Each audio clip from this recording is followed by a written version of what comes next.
কি নাম তোমার? আমার নাম মোহাম্মদ ইমন কবির। ইমন তো পড়াশোনা করতে নিশ্চয়ই? জি। কি পড়ছো? যশোর পলিটেকনিকে ডিপ্লোমা করতেছি, 4th ইয়ারে।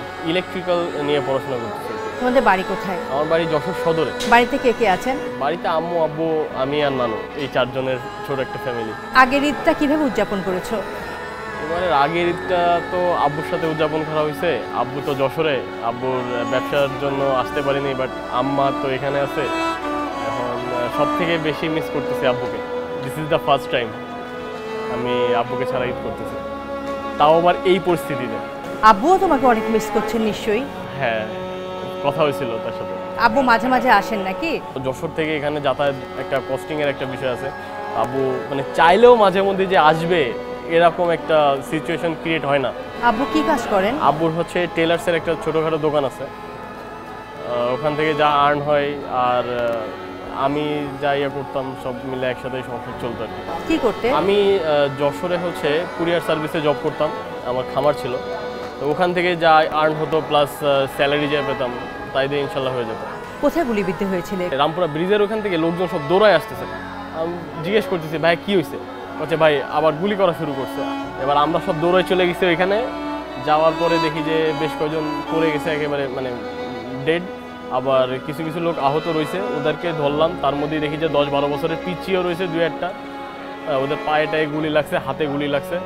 রামপুরা ব্রিজের ওই পাশে তো হচ্ছে পুলিশ, আর রামপুরা ব্রিজের এই পাশে একটা ভায়া পড়ে গেছে। ওনার হচ্ছে মাজা থেকে বুলেটটা ঢুকছে, পেনিস ছিঁড়ছে, ছিঁড়ে এই পাশ থেকে বের হয়ে গেছে। তো ওনাকে ধরার জন্য গেছি। যাওয়ার পরে ওনাকে জাস্ট রাস্তার মিডিল পয়েন্ট থেকে ধরে নিয়ে বাম পাশের দিকে সরাই আনতেছি একটা গাছের নিচে।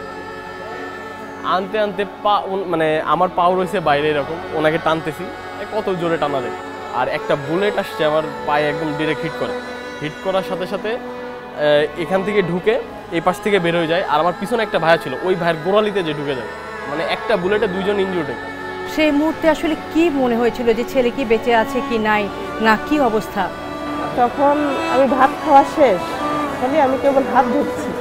এই সময়টা আমার মানে নাম্বারটা আমি চিনি না, এরকম একটা আননোন নাম্বার থেকে একটা ফোন আসছে তো আমি ধরেছি। ধরলে তখন আমারে বলতেছে কি যে আন্টি আমি হলো ইমনের ফ্রেন্ড হই, ইমনের পায়ে গুলি লাগছে, আমরা হলো ওরে পঙ্গুতি নিয়ে যাচ্ছি, আপনি যেন টেনশন করবেন না।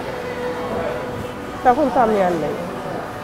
সামগ্রিক বিষয়টা নিয়ে আপনার অনুভূতিটা জানতে চাচ্ছি। কোনোদিন ভাবতে পারিনি যে আমি হসপিটালে ওর জন্মদিনটাও এখানে কাটাইছি, সবে বেড়াতটাও এখানে কাটাইছি। ভবিষ্যতে ছেলেকে কোথায় দেখতে চেয়েছিলেন আপা? ছেলেকে নিয়ে ভবিষ্যৎ আমার আর ওর আব্বুর স্বপ্ন ছিল তো যে ছেলে একটু ডক্টর হোক, আর ছেলের স্বপ্ন ছিল সে সেনাবাহিনীতে যাবে। ছেলের প্রিয় খাবার কি আপা? ছেলের প্রিয় খাবার তো বিরিয়ানি। আমার আপনার থেকে যে একটু বিরিয়ানি রান্না করে দাও, ব্যাস ইনাফ ফর মি। তাহলে খুশি? আমার তো বেশি খুশি আর এই পৃথিবীতে আর কেউ থাকবে না আমার যদি বিরিয়ানি পাওয়া হয়। বিরিয়ানি রান্না করলে সে মনে করেন তার খিদে লেগেই যাবে সব। কিন্তু এবারে ইনশাল্লাহ যদি আল্লাহ বাঁচা রাখে পরের কোনো ঈদ আর মিস হবে না।